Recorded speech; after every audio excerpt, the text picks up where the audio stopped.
Amém? Nós estamos estudando sobre o quê? Qual é o tema das nossas lições, irmã Zigrid? Moisés agora. O tema das nossas lições.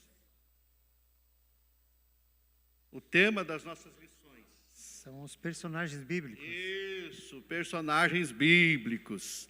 Então nós estamos falando sobre personagens bíblicos. E essa manhã o nosso personagem será Moisés. É claro que numa lição não dá para aprender tudo sobre determinados personagens. Alguns a gente precisa pesquisar bastante para achar alguma coisa, né? Para aprender alguma coisa com a vida, com a biografia. Mas outros tem muito material e a gente acaba numa lição só não dando conta. Amém? Então fique atento aí que você vai respondendo para mim perguntas. Você veio para a escola para aprender, amém? E se você não souber também não é vergonha, porque você está aqui para quê? Ou você já sabe tudo? Né? Se não sabe, então nós estamos aqui para aprender. Então, na página 60 da sua revista, nós temos a lição de número 9, Moisés, líder humano, preparado nos desertos divinos. Então, vamos estar estudando um pouquinho sobre o preparo de Deus na vida de Moisés, que na verdade na vida de cada um de nós, tirando como exemplo, como inspiração, a vida de Moisés. Amém? Nossos textos inspirativos estão em Êxodo, capítulo 2, verso, é 2, não é 12, tá, gente? Não sei se na sua revista está 12 aí do primeiro texto. Houve um erro de impressão. É capítulo 2, versos 13 a 15, depois 3 de 1 a 4 e depois 12 de 12 a 14. Tá? Houve um erro aí de impressão, mas o capítulo é o 2. O primeiro é capítulo 2, tá bom? Amém? Todo mundo com a revista aberta. Quem não tem revista, nós estudamos o quê? Estudamos o quê? A Bíblia. Então, abra a sua Bíblia em Êxodo capítulo 2, versos 13 a 15. Depois 3 de 1 a 4 e depois 12 de 12 a 14. Nós vamos compartilhando, como nós sempre fazemos, um irmão e uma irmã fazendo a leitura da palavra de Deus.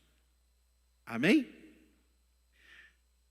Vamos lá então, uma irmã lendo para nós 2:13. Uma irmã?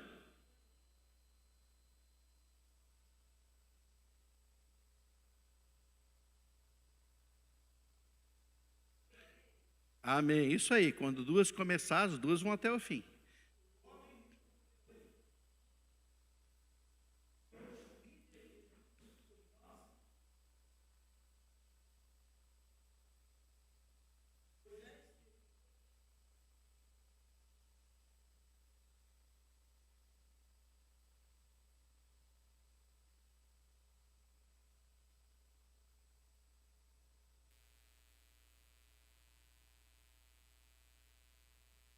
Êxodo 3, de 1 a 4, verso 1, irmão.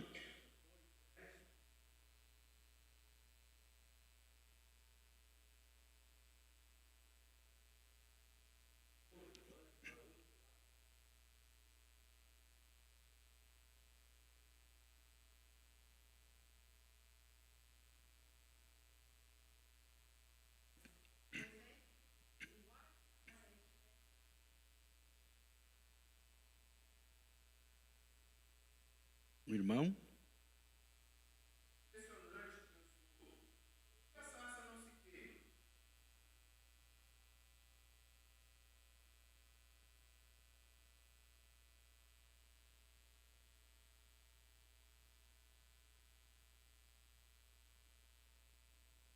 Êxodo 12, de 12 a 14, verso 12, um irmão.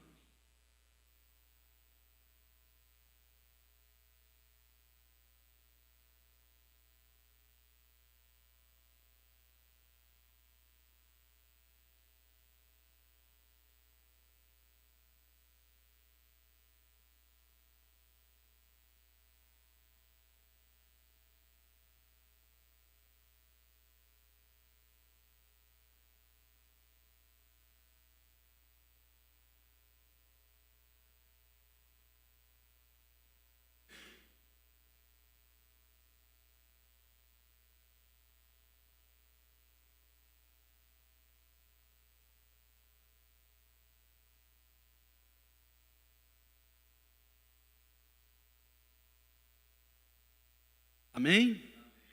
Texto áureo, vamos recitar juntos? Êxodo 3, 11, vamos lá? 33, 11 melhor, né? 1, 2 e... O Senhor falava com Moisés face a face, como quem fala com seu amigo. Depois Moisés voltava ao acampamento, mas Josué, filho de Num, que lhe servia como auxiliar, não se afastava da tenda. Êxodo 33, 11. Amém? Vamos orar ao Senhor pedindo a Ele que nos ensine esta manhã, que o Seu Espírito Santo seja o nosso grande ensinador nesta manhã. Irmã Marilza, ora conosco.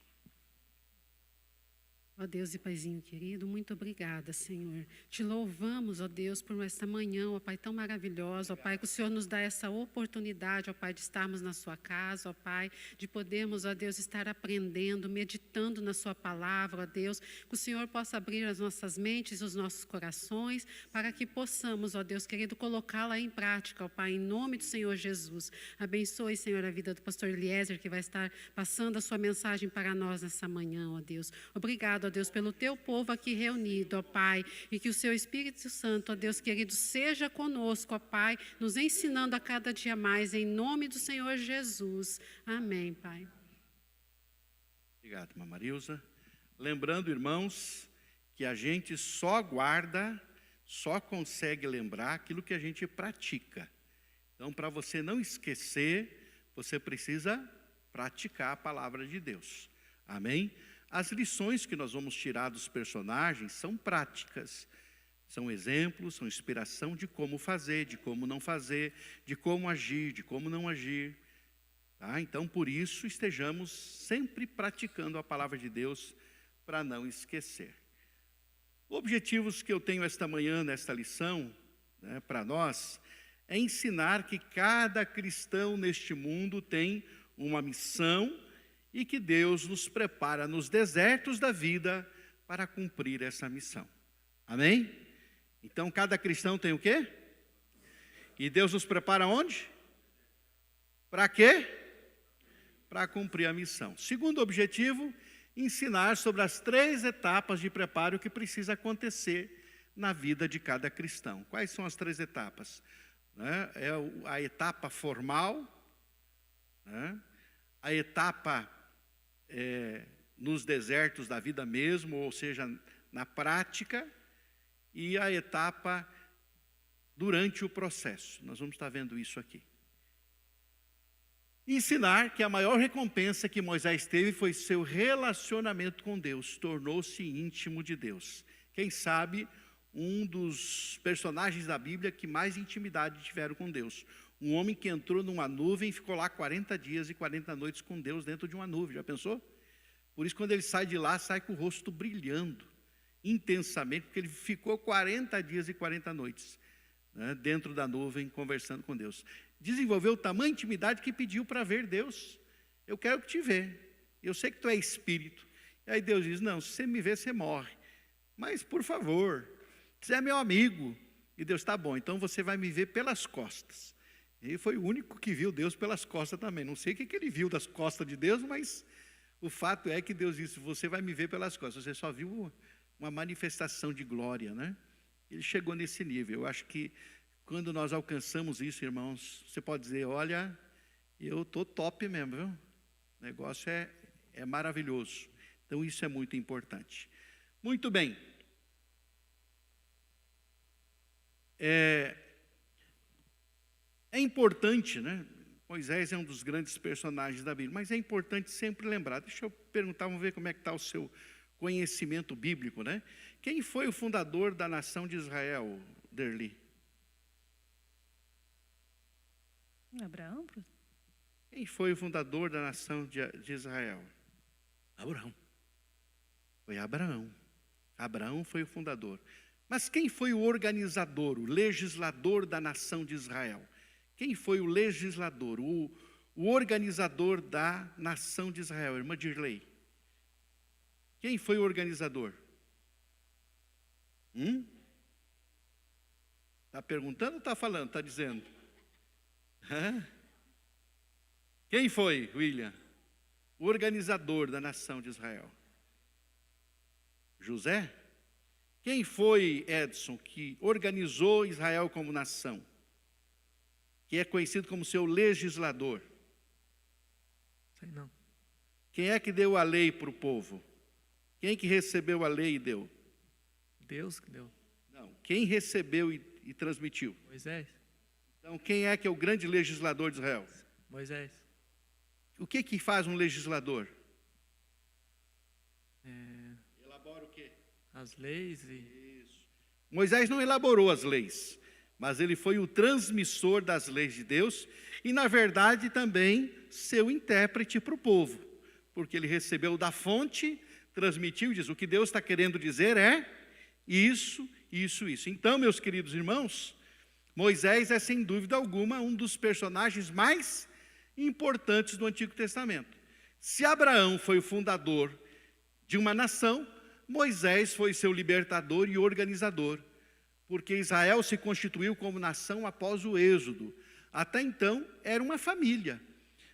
Abraão, Isaac, Jacó, 12 filhos, 12 tribos que cresceram, que desenvolveram, e quando sai do Egito, sai mais de 2 milhões de pessoas, porque são 600 mil homens, fora mulheres e crianças, e esses 2 milhões de pessoas vão lá para o Monte Sinai, ao pé do Monte Sinai, e lá eles recebem a lei, e ali Deus os torna uma nação sacerdotal, uma nação de verdade. E eles recebem leis, preceitos, se organizam como nação, e Deus diz como eles devem proceder. Amém? Então, por isso, Moisés, quem sabe com Abraão, sejam os grandes 2 nomes do Antigo Testamento, porque desenvolveram esse papel tão relevante. Estudar a vida de Moisés, gente, é muito rico, por quê? Porque há inúmeras lições a serem aprendidas. E nesta manhã nós vamos nos focar mais no processo de formação de Moisés como líder, né? O preparo dele para que ele fosse instrumento de Deus para a libertação e condução do seu povo Israel até a terra da promessa. Amém? Então, se surgir perguntas, dúvidas, você está aqui esta manhã para fazer isso, para interferir na aula, né? De noite na pregação, se você me parar, eu vou te dar um pito. Mas aqui de manhã, se você não me parar, eu te dou um pito também. Você tem que perguntar, você tem que participar da aula, tá bom? Analisando o texto base, os 3 textos que nós lemos rapidamente, aqui em Êxodo 2, 13 a 15, nós temos um momento que termina a primeira etapa do treinamento de Moisés. É o treinamento que durou 40 anos na escola formal, lá no Egito. Lá no Egito ele aprendeu sobre cultura, conheceu a fundo o povo, a quem depois ele tem que enfrentar para libertar o seu povo Israel. Então ele conhece o inimigo de dentro para fora, porque ele está lá dentro do palácio e conhece tudo, né? Ele conhece cultura, ele conhece os deuses que são adorados lá, ele conhece tudo a respeito de Egito, porque ele ficou 40 anos lá. A primeira etapa terminou exatamente com sua fuga do Egito, por ter assassinado um egípcio. Então, e Deus usa as circunstâncias também para nos colocar onde Ele quer nos colocar. A primeira etapa estava terminada, 40 anos de formação. E eu sempre digo que a gente precisa, né, conhecer, né, o inimigo com o qual nós lidamos, e você precisa conhecer o mundo, a cultura, não conhecer de experimentar, mas conhecer de saber com o que você está lidando, porque às vezes você não tem ideia, né? Eu estou aqui, às vezes não percebo, não entendo, né, a realidade que está à minha volta, e eu preciso compreender isso, né? E Deus nos coloca em situações para que a gente aprenda, né, a respeito daquilo. Por que eu estou aqui nesse momento? Há alguma coisa para você aprender, para que seja útil também na sua missão e no reino de Deus também. Moisés precisava desse preparo. Era o preparo secular que a gente chama. O preparo nas universidades do Egito, o preparo formal. E ele é importante para se conhecer, né? Por exemplo, né, quem vai hoje para uma universidade, né, vai viver num ambiente extremamente nocivo à fé. E se sobreviver é porque é crente de verdade, né? Mas é o ambiente hostil. Em Êxodo 3, de 1 a 4, é a segunda fase, e está agora terminando a fase de treinamento. É o término da segunda fase, que é 40 anos no deserto de treinamento. Moisés é vocacionado para a sua missão de libertador. Deus usa a sarça apenas para atrair a atenção de Moisés, né? E eu coloco aqui uma pergunta: você se considera indigno de fazer algo para Deus? Muitas vezes nos consideramos indignos, não é verdade? Mas o Moisés que Deus chama era o quê? O que ele tinha feito lá no Egito que fez ele fugir? Quem mata um homem é o quê, irmã Rosilda? Assassino. Mas Deus chama um assassino? Às vezes, nós colocamos tanta desculpa para Deus, né? Ah, Deus, por quê? Irmão, Moisés era um assassino e Deus chamou ele. Então, a gente precisa parar de dar desculpa e entender que Deus quer trabalhar, né? Ele perdoa, Ele restaura, Ele transforma, e é isso que Ele faz sempre. Tá? Então, é importante entendermos isso, né? Esse processo de Deus, e compreendendo isso, nós podemos entender que Deus pode usar qualquer pessoa que se coloca em suas mãos e é transformado por Ele. Porque a sarça, eu vou falar um pouquinho à frente, a sarça é o lugar onde começa a transformação de caráter. 10:2, vamos orar por obreiros para a seara do Senhor, né? Não esqueça, a seara é grande. O que é a seara? É as pessoas perdidas sem Jesus. A seara é grande, os trabalhadores são poucos. Quem são os trabalhadores? Os obreiros que são enviados e os obreiros que estão aqui também. Então vamos rogar que Deus mande trabalhadores. Pai, em nome de Jesus, a seara é grande demais, há 3 bilhões de pessoas a serem alcançadas. Há pessoas à nossa volta que nós muitas vezes ignoramos e não vemos. Abre os nossos olhos e levanta ceifeiros para a tua seara. Eu oro para que cada crente desta igreja seja um ceifeiro nessa seara, em nome de Jesus. Amém. Muito bem. Então aqui termina a segunda fase. Primeira fase durou quanto tempo? Aonde? Segunda fase durou mais 40 anos, aonde? No deserto. Terminou quando? Quando Deus aparece lá na sarça. Diz, agora está terminando a universidade do deserto, né? O segundo processo. Por que ele tem que ficar 40 anos no deserto? Por quê? Por que ele tem que ficar 40 anos no deserto, irmão? Por que Deus não apareceu na sarça antes, irmão Ibanor? Para ser purificado, porque os que saíram do Egito, muitos não acreditam. Mas ele ainda não saiu do Egito, ele vai ser enviado para o Egito para libertar. Agora ele tem que ficar ele ficou 40 anos pastoreando ovelha no deserto. Por que ele ficou 40 anos? No deserto, por quê? Para aprender. Para aprender, isso, para aprender. Mas, por que 40 anos no deserto, irmã Lijane? Por que 40 anos no deserto? Não sei, para aprender. Para quê, irmão Davi? 40 anos no deserto. Entender tudo sobre Deus, né? Sobre o povo também, né? Para governar, né? Eu vou perguntar para vocês, presta atenção, irmãos. Presta atenção, irmãos. Por que ele tem que passar 40 anos no deserto? Porque, irmã Ivone, o deserto será o lugar em que ele vai trabalhar por mais 40 anos. Então, como o deserto vai ser o seu local de trabalho, ele está sendo treinado aonde? No seu futuro local de trabalho. Para onde é que ele tem que ir? Para onde que ele vai depois que sai do Egito com o povo? Ele vai para onde? Então ele tem que entender tudo de deserto. Ele tem que aprender sobre deserto, para aprender, né, como se virar no deserto. Você disser assim, me dá aí um cara especialista em deserto. Moisés. O cara fica lá 40 anos no deserto, está apacentando ovelha, ele sabe tudo de deserto. Está entendendo? Ele tem que saber tudo de deserto, porque ele vai ter toda a sua tarefa desenvolvida durante mais 40 anos no deserto. Então, isso é importante. Tá? Em Êxodo 12 a 14, é a fase que muda novamente. Agora, acontece a libertação e a saída do Egito para a terceira etapa do Moisés, que é a etapa prática de condução do povo. Primeira etapa, a formação formal. Segunda etapa, a formação de caráter espiritual no deserto. E a terceira etapa, continua essa formação, mas ela continua agora de uma forma diferente, com Moisés liderando o povo saindo do Egito, né? Então, vale a pena lembrar que a saída do Egito não é o fim, é o início da jornada. Tá? Então, quando saímos do mundo em direção ao céu, é apenas o início. Não é isso, irmão Flávio? Não é isso que eu ensinei para vocês? Que a jornada está só começando. Quando você sai do mundo, não terminou, está só começando. Só vai terminar quando? Quando chegar lá. Quando chegar na terra prometida, quando chegar no céu. Só quando chegar no céu. Entendeu, Sonel?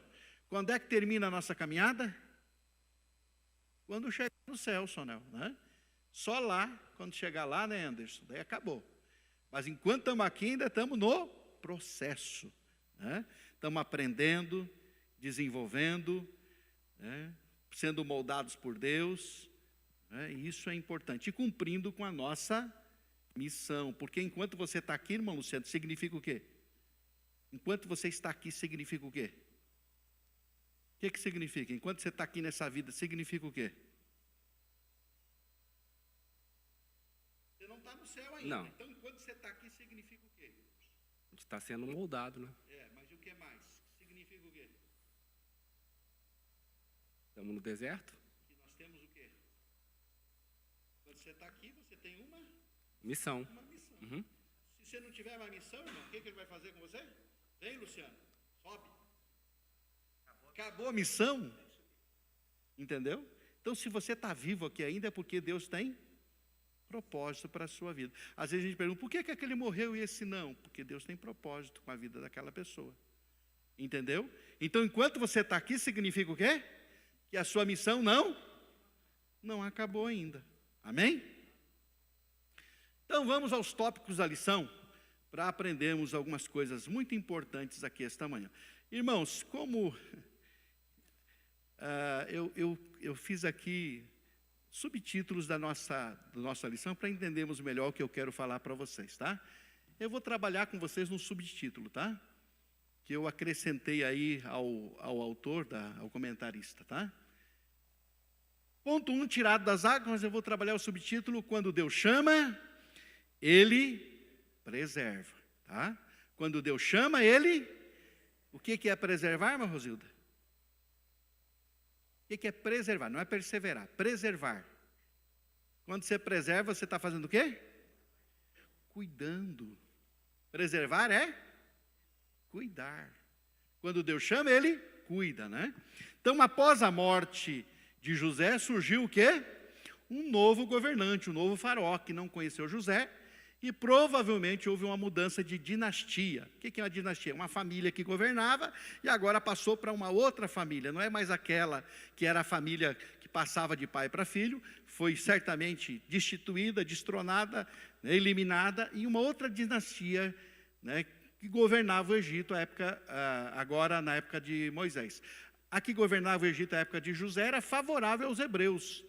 A nova dinastia os via como inimigos. Essa é a verdade. Convém lembrar, sempre lições práticas, irmãos. A gente sempre tira aqui, extrai lição prática. O mundo nos vê como inimigo. E de fato somos inimigos do mundo. Mas o mundo que nós somos inimigo não é o mundo pessoas. É o mundo sistema que está no maligno.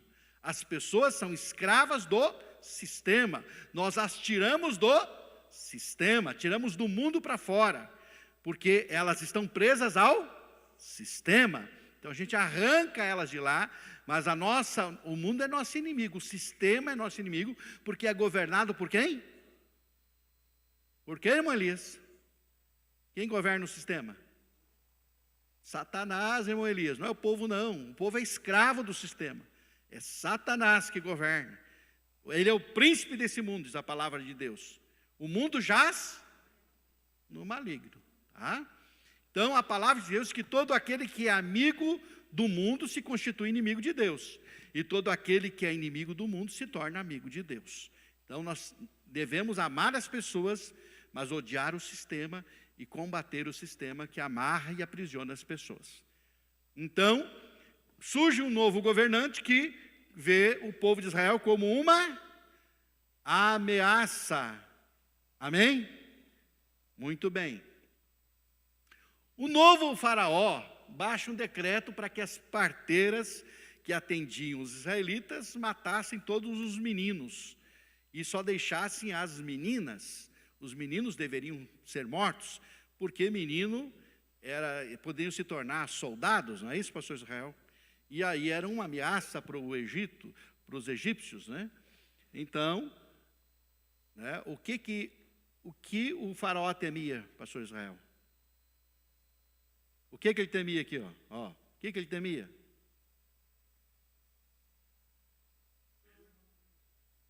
O aumento demográfico. Daqui a pouco tem mais hebreu do que egípcio morando no Egito. Por exemplo, lá na Europa mesmo, agora, tem uma invasão de povos muçulmanos. Daqui a pouco a França vai ter mais muçulmano do que qualquer outra coisa. Porque há uma invasão de muçulmanos, né? Muitos países que foram colonizados pela França, Argélia e outros países, né? As pessoas estão imigrando para lá e são muçulmanos. A população está se tornando muçulmana, né? Uma coisa importante, a aplicação prática, o inimigo não quer o quê? O crescimento do povo de Deus, e sempre fará tudo para impedir que isso aconteça, que você cresça, o diabo vai estar sempre trabalhando.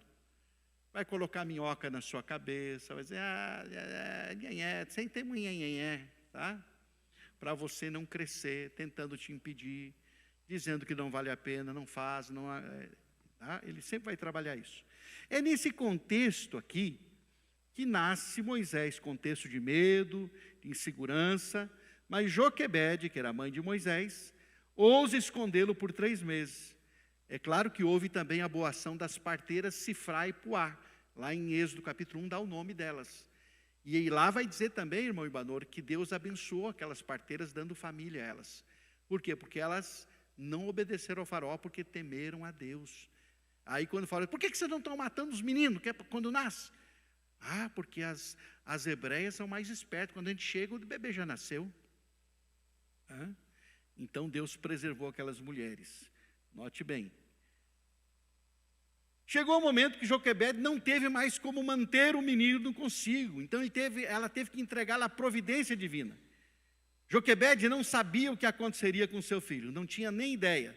Se ela tivesse ideia que seria encontrado pela princesa, certamente ficaria ainda mais preocupada. Deixa eu aqui abrir um parênteses. Quem é que leu a lição? Levanta a mão. Levanta a mão. Gente do céu.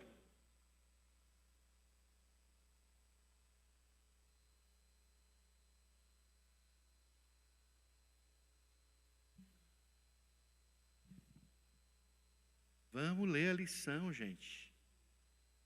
Então, aqui, eu vou falar fora do microfone aqui para não ficar gravado. Nosso comentarista coloca aqui, a Joquebede teve a ideia de soltar o menino porque sabia que a princesa estava se banhando. Fora dele. Porque a princesa era egípcia. Se ela pegasse um menino hebreu, a ordem do pai dela é para matar os meninos. Exatamente porque eu acredito de forma diferente. Olha bem, por que eu digo que a Joquebede ficaria mais preocupada, né? Ela não sabia o que aconteceria com seu filho. Ela não tinha nem ideia. Ela teve a ideia. Não, ela não tinha nem ideia do que aconteceria. Tá? Se ela soubesse que o menino ia ser encontrado pela princesa, aí que ela ia ficar preocupada. Pronto, agora deu tudo errado. Agora acabou. Não, mas ela nem sabia o que ia acontecer. Por que eu acredito isso? Porque a princesa era egípcia e tinha tudo para encontrar o menino e matá-lo. E em segundo lugar, porque eu acredito que Joquebede confiou na providência divina. Ela lá no fundo sabia que o seu menino era especial. Ela disse, menino, Deus tem um plano na vida dele. Eu vou colocar ele aqui nas águas. Deus, agora daqui para frente é contigo. Sabe, irmãos, tem coisas que eu sempre digo que tem coisas que você pode fazer pelos seus filhos até um certo ponto. a partir dali você tem que entregar para Deus. Deus, olha, a minha parte eu fiz, né? A partir de agora, eu não consigo mais, agora é contigo. Não é verdade? E se você não soltar, né, quem sabe o prejuízo vai ser maior. Porque se Joquebede não soltasse, o menino ia ser eliminado, porque já não dava mais para guardar, para proteger, para esconder o menino. Então é importante a gente saber que tem hora que você precisa confiar piamente que Deus é o Deus que cuida da sua família, dos seus filhos, e você precisa entregar. Amém, irmãos? Isso é importante. Ou você confia em Deus ou não. Por exemplo, quando você solta um filho na faculdade, né?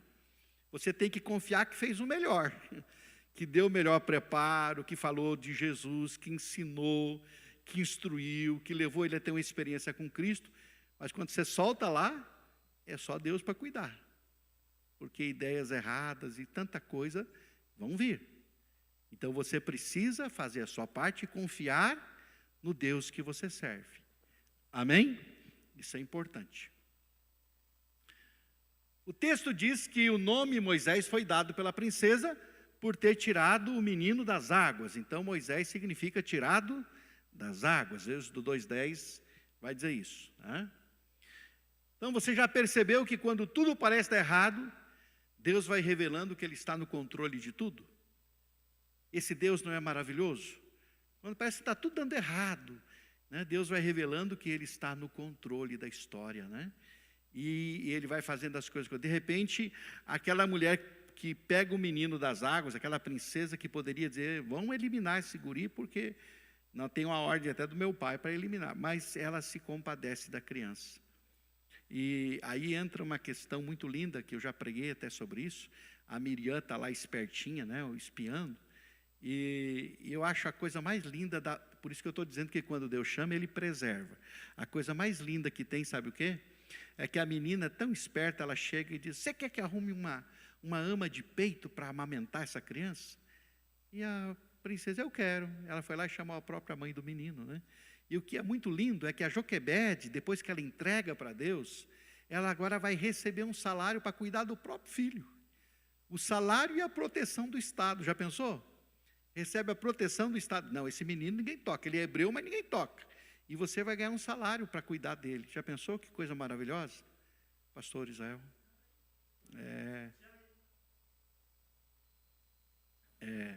Ficou cuidando. E aí uma coisa importante, vamos fazer uma aplicação prática, pastor Israel? Olha a aplicação prática. Você solta, mas é importante estar sempre cuidando, né?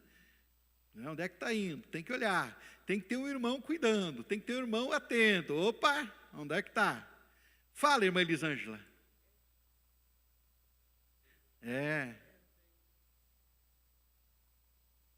Que maravilha. Fez a melhor coisa do mundo, Elisângela, viu?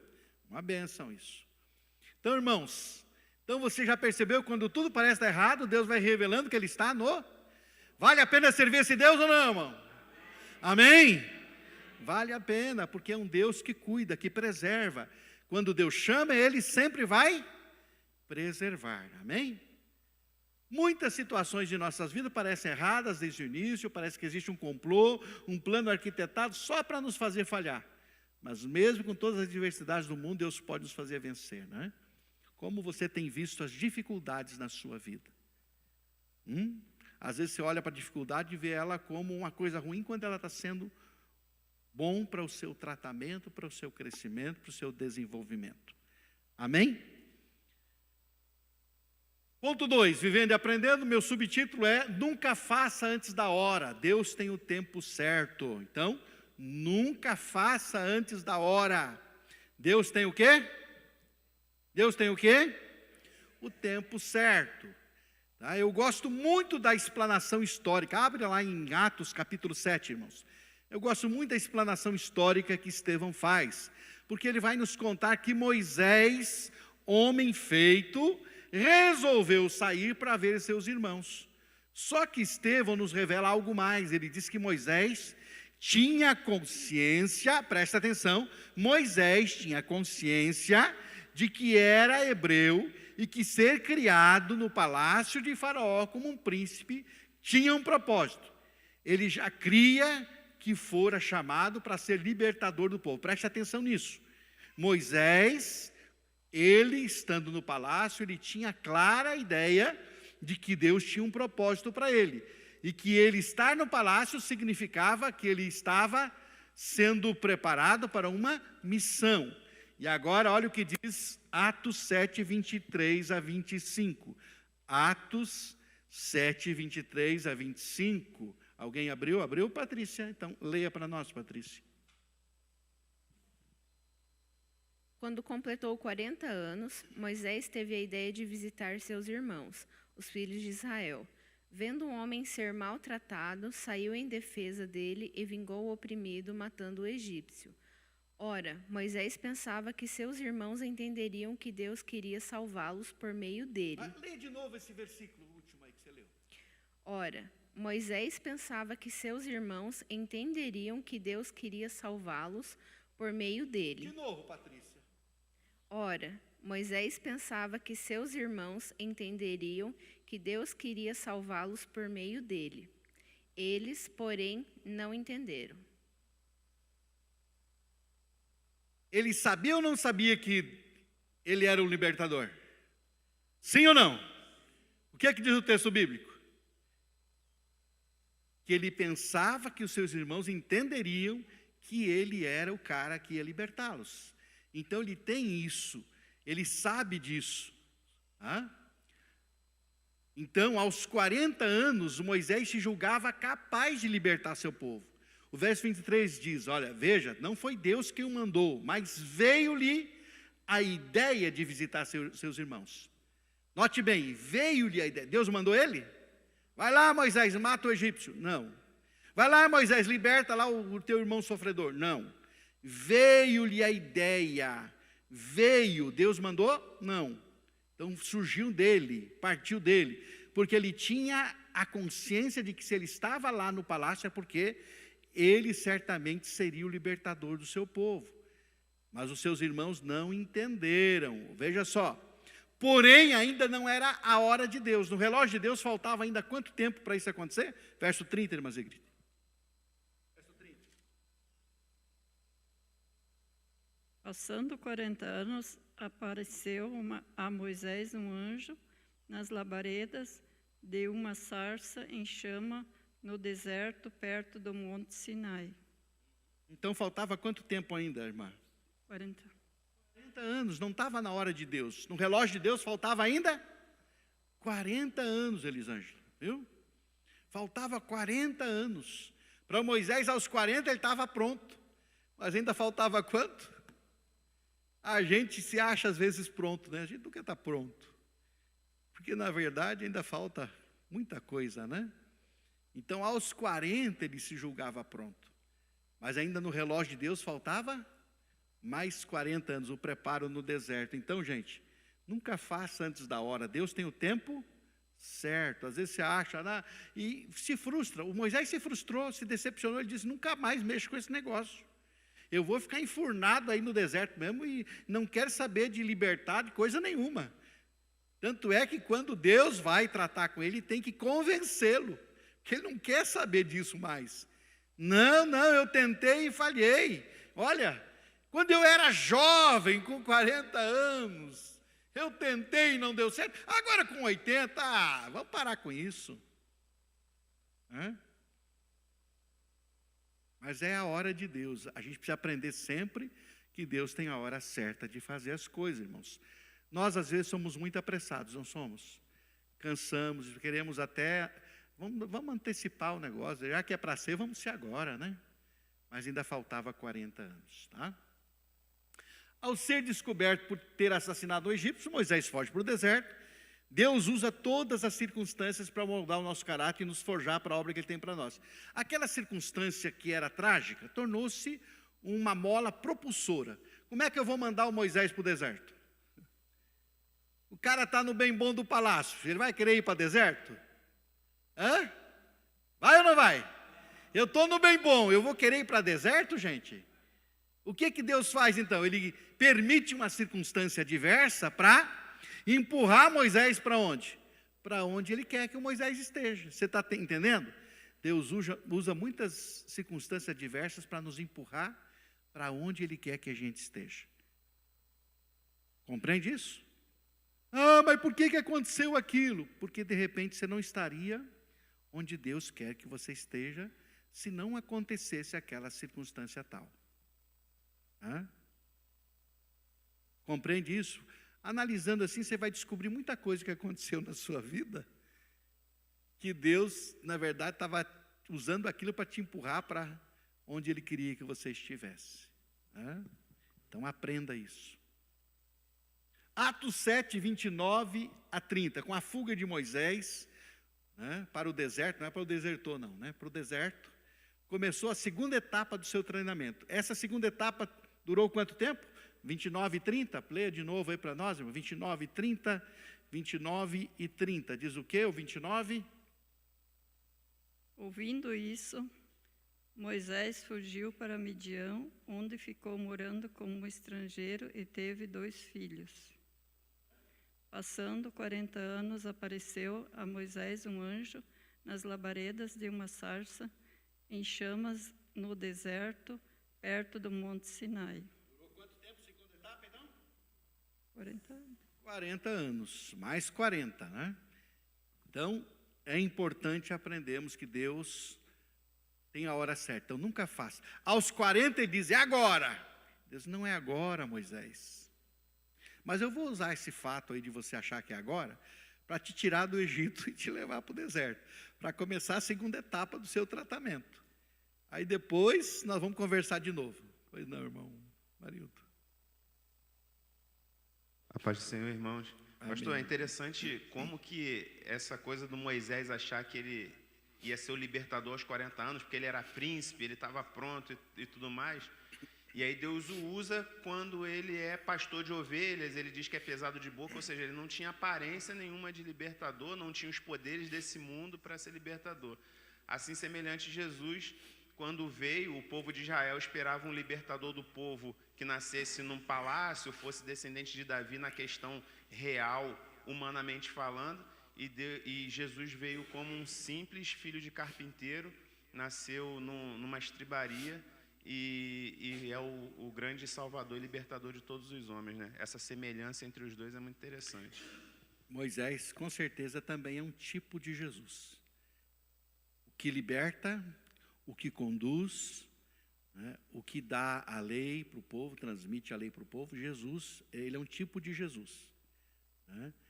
E quando ele, na verdade, é recolhido por Deus, quando ele morre, né? Ele vai dizer que Deus vai levantar um outro, né, que é maior do que ele, e ele já está profetizando a respeito de Jesus mesmo, não está falando de Josué, está falando de Jesus mesmo. Quanto tempo Moisés dirigiu o povo no deserto, gente? Quanto tempo? Lá, Atos 7, 35, 36, leia para nós, Cristiane, 7, 35, 36. A este Moisés a quem eles rejeitaram, dizendo, quem te fez governante e juiz? A este Deus enviou para ser governante e libertador pela mão do anjo que lhe aparecera na sarça. Ele os tirou após ter mostrado maravilhas e sinais na terra do Egito, no Mar Vermelho e no deserto por 40 anos. Veja só. Obrigado, Cris. 40 anos de preparo no palácio para conhecer o modo e a cultura do Egito, conhecer o inimigo. 40 anos no deserto, porque seria seu ambiente de trabalho por mais 40 anos.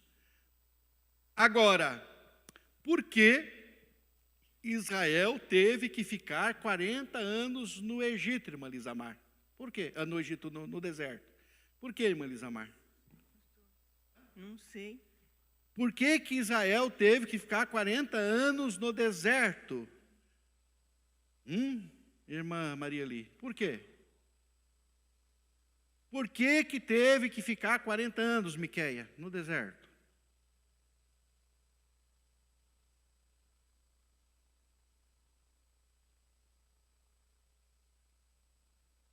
Tem certeza? Tem certeza? Grace, por que que tiveram que ficar 40 anos? Gente, sabe quanto tempo eles deveriam ficar no deserto? Só o tempo que Deus designou, 1 ano, para receber as leis e ser formado como povo. e aí logo seriam conduzidos para a terra da promessa. Aí, por causa da incredulidade, irmão Ivomar, era para eles entrar na terra da promessa logo depois que receberam a lei no Monte Sinai. Eles tinham que ficar um tempo no Monte Sinai. Sabe por que eles tinham que ficar esse ano no Monte Sinai? Para se livrar do Egito. Ó, purificação do Egito, ó, Egito para trás. Para receber agora as leis e ter uma organização e se tornar uma nação. Após isso, era só mais aí, com todo aquele povaréu, 2 semanas de caminhada, eles estavam em Canaã. Mas demorou 40 anos, porque eles foram rebeldes. Deus, agora eu vou colocar vocês. Daí quando vai lá os espias, 10 deles, dos 12, voltam difamando a terra, e diz, não, porque lá tem gigante, tem muralhas, as cidades enormes. O que acontece? O povo diz, não vamos conseguir. Vamos voltar para o Egito. Então, eles ficaram, irmão Flávio, 40 anos no deserto. Não era esse o propósito de Deus. Mas eles ficaram 40 anos no deserto, por quê? Porque foram incrédulos. A incredulidade, irmão Flávio, nos tira das bênçãos de Deus. A incredulidade, como é que é seu nome, irmã? Ana. A incredulidade, Ana, nos faz perder as bênçãos de Deus. Oi? Sim. A incredulidade levava eles a serem idólatras, porque eles tinham que ver. O incrédulo tem que ver para crer, né? Aí criavam ídolos para poder enxergar os deuses, né? Então, por isso, Miquel, eles tiveram que ficar 40 anos por causa da incredulidade. Deus ia colocá-los rapidamente na terra, mas não colocou por causa da dureza do coração deles. Aí ficaram. Agora, por que 40 anos, irmã Luciana? Por que 40 anos?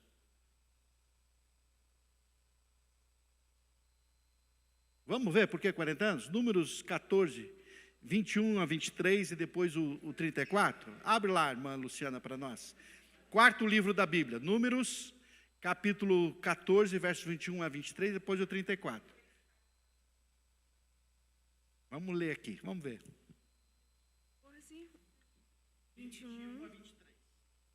Porém, tão certo como eu vivo, e como toda a terra se encherá da glória do Senhor, nenhum dos homens que, tendo visto a minha glória e os prodígios que fiz no Egito e no deserto, todavia me puseram à prova já 10 vezes e não obedeceram à minha voz.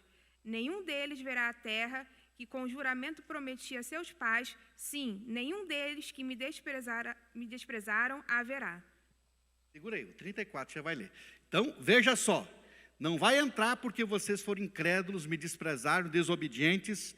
Vocês não vão entrar. A geração de 20 anos para cima toda morreu no deserto, com exceção de Josué e Caleb, que foram os 2 espias que animaram o povo e que creram em Deus. Quem crê vai tomar posse da promessa. Quem não crê vai perder a promessa. E não entraram por causa da incredulidade. Agora o verso 34 vai explicar por que 40 anos. Segundo o número dos dias em que espiastes a terra, 40 dias, cada dia representando um ano, levarei sobre vós as vossas iniquidades 40 anos, e tereis experiência do meu desagrado. Eles ficaram 40 anos, irmã Luciana? Por causa da iniquidade deles. 40 dias. O que Deus falou? Cada dia representando um ano. Cada dia que vocês ficarem espiando a terra, vai ser um ano do deserto. Um É isso aí, irmã Juliana. Veja só. Se eles tivessem espiado em 10 dias, era 10 anos. Mas demoraram 40 dias para espiar a terra, então vão ficar 40 anos. Cada dia de espiar a terra vai ser um ano que vocês vão ficar no deserto. Tá? Então, por que eles tiveram que ficar 40 anos? Em primeiro lugar, por causa da dureza do coração deles. Incredulidade.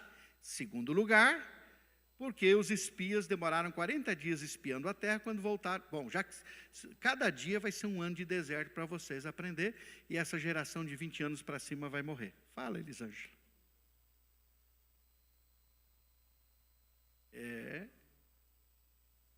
É verdade, é isso mesmo, tem que aprender mais a Bíblia, para ser mais obediente, né, Elisângela? É isso aí. Você sabia que mesmo o que parece fracasso em nossa vida, Deus usa para trabalhar os seus propósitos? Amém? Mesmo aquilo que parece um fracasso, Deus usa para trabalhar os propósitos dele na nossa vida. Isso é importante. Terceiro ponto, irmãos, revelação e chamado. Meu subtítulo: não se pode fugir do processo de transformação. A terceira coisa importante: não se foge do processo de transformação. A sarça era apenas um meio de chamar a atenção de Moisés. O que Deus queria era transformá-lo, libertando dos seus medos. Como disse o irmão Amarildo, né, com 80 ele, quem é que falou? Com 80 ele estava se sentindo incapaz, cheio de medo, porque ele falhou. Ele disse: se eu com 40, com toda a cultura do Egito, não dei nada, agora com 80 você está dizendo que eu vou lá, agora que eu só lido com ovelha há 40 anos, eu só falo com ovelha só, né, 40 anos, né? Olha bem, só ouço balido de ovelha há 40 anos, você quer que eu vá agora? Ah, Deus. E aí Deus precisa trabalhar Moisés, né? Então era a sarça do encontro, da transformação. Havia se passado 40 anos e agora aquele homem cheio de ideias com 40 anos estava com 80, sentindo-se um fracasso naquilo que ele havia entendido ser a missão de vida. Certamente ele havia pensado que se enganara em relação a isso. Ah, eu tinha uma missão de vida, mas eu acho que eu estava enganado, não era aquilo. O negócio é eu ficar por aqui pelo deserto, já constituí família, casei com a Zípora, filha do Jetro, já tenho 2 filhos, o negócio é eu ficar por aqui mesmo. Mas aí na sarça Deus começa a trabalhar o caráter de Moisés, seus medos, suas frustrações, e Deus vai tratando. E Deus tem uma paciência enorme, porque Deus precisa, mas ele para com isso, sabe de uma coisa, Moisés? Eu vou usar outra pessoa mesmo, pronto. Mas Deus tem paciência com Moisés, porque Moisés é o escolhido dele, ele não desiste da gente. Deus nunca desiste da gente, irmãos. Nunca desiste da gente, nunca. Nunca desiste. Saiba disso. Na sarça o chamado acontece na hora de Deus e no tempo de Deus. Na sarça Deus trata os traumas e medos de Moisés. Na sarça ele começa um relacionamento com Deus que nenhum outro homem teve. Moisés se tornou tão amigo de Deus que o Senhor concedeu o pedido de vê-lo mesmo pelas costas. Então Deus tem um processo de transformação que às vezes parece demorado, mas é extremamente necessário. Então ele não podemos esquecer que todo o processo de Deus é necessário para a nossa vida, irmão Ibanor. Todo o processo é necessário. Então não se pode fugir do processo de transformação. Deus não vai usar, presbítero José Carlos, gente que não é transformada. Ele vai transformar primeiro. Vai trabalhar, vai moldar, né, vai lapidar, vai usar tudo aquilo que, né, teve de bagagem, de experiência, né, para trabalhar também a vida da pessoa. Então isso é muito importante. Você acha que Deus está demorando para fazer o que precisa fazer em sua vida? Você acha que Ele está demorando? Nossa, está demorando demais. Está demorando demais. Calma, Deus tem os seus processos próprios para nos moldar. A sarça é necessária para o encontro transformador. Aliás, irmãos, não há transformação sem esse tete-a-tete com Deus. É Deus que vai nos transformar. É no encontro com Ele que somos transformados. Se você não tiver encontro com Jesus, você pode vir sentar nesse banco de escola dominical para o resto da sua vida e nada vai acontecer. Mas se você tiver um encontro tete-a-tete com Deus, meu irmão, suas desculpas vão para o ralo, seus argumentos se tornam nada, e você vai dizer: Senhor, o Senhor tem toda a razão, eu que preciso deixar que o Senhor trabalhe do seu jeito, e faça e cumpra em mim a tua vontade, o teu querer. Entendeu? Mas é preciso um encontro na sarça. Sem sarça, sem encontro com Deus, não há transformação. Por isso a gente tem muita gente dentro das igrejas que não mudam nunca, porque falta o encontro na sarça, falta o tete-a-tete com Jesus, falta essa transformação que só Jesus pode efetuar, mas a pessoa não deixa porque ela não teve ainda esse encontro com Jesus, e precisa ter esse encontro com o Senhor. E eu acrescento agora, irmãos, um quarto ponto nessa lição, que não tem na sua revista aí, mas porque eu acho importante esse quarto ponto. Nem tudo acontece como gostaríamos. Diga para o seu irmão aí que está atrás de você, nem tudo acontece como gostaríamos. Compreende isso? Nem tudo acontece como gostaríamos. Moisés foi chamado para quê, irmã Josi? Para que Moisés foi chamado? E fazer o que com esse povo? E fazer o que com eles, irmã Josi? Hã? Fala, irmã Josi. Hã? Está lá. O que está escrito lá? Moisés não foi chamado para tirar o povo do Egito e levar o povo para a terra da promessa? Sim ou não? Sim ou não?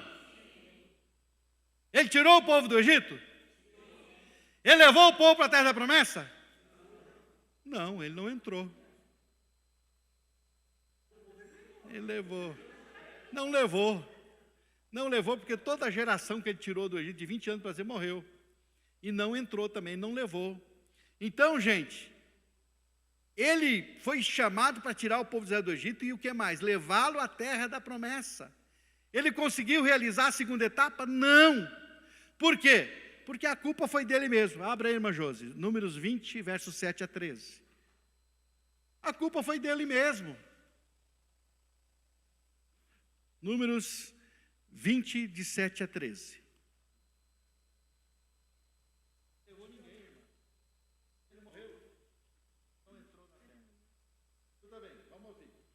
Disse o Senhor a Moisés: Toma o bordão, ajunta o povo, tu e Arão, teu irmão, e diante dele falai a rocha, e dará a sua água. Assim lhe tirareis água da rocha, e dareis a beber à congregação e aos seus animais. Então Moisés tomou o bordão de diante do Senhor, como lhe tinha ordenado.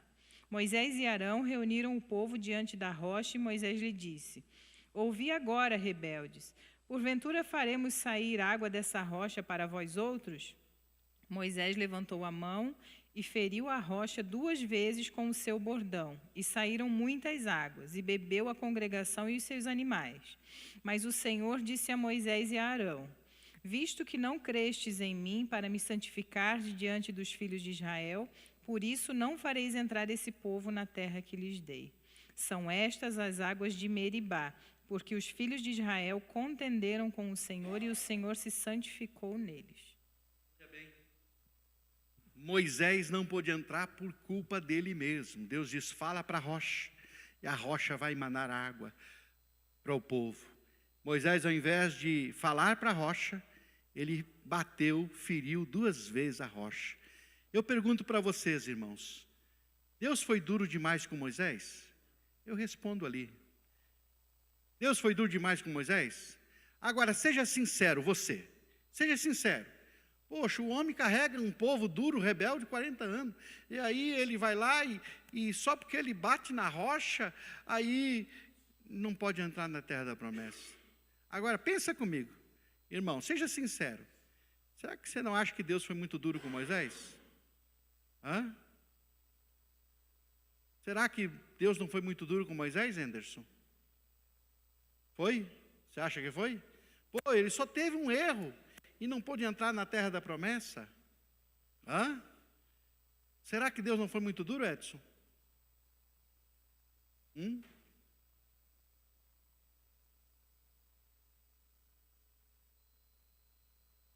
Você acha que sim? Do ponto de vista humano parece, não parece? Poxa, ele só bateu na rocha. Pô, Deus, era só para falar, ele bateu. Qual é a diferença? Falar, bater, a água não jorrou? Jorrou, mas sabe, irmãos, sabe por que Deus não foi duro? Sabe por quê? Porque a rocha que Moisés feriu era Cristo. 1 Coríntios 10, 4. Sabe que essa semana eu lendo esse texto, eu chorei. Chorei diante de Deus. Sabe por quê? Porque a rocha que Moisés feriu foi Cristo. Moisés feriu a Cristo. 1 Coríntios 10, 4. Está escrito o quê? Quem achou, leia para nós. Levanta. Achou, Marius? Pode ler.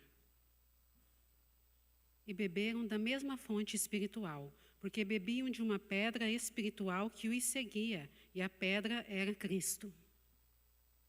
A rocha era Cristo. Por isso não foi, só isso ali que ele fez. Não, ele feriu a Cristo.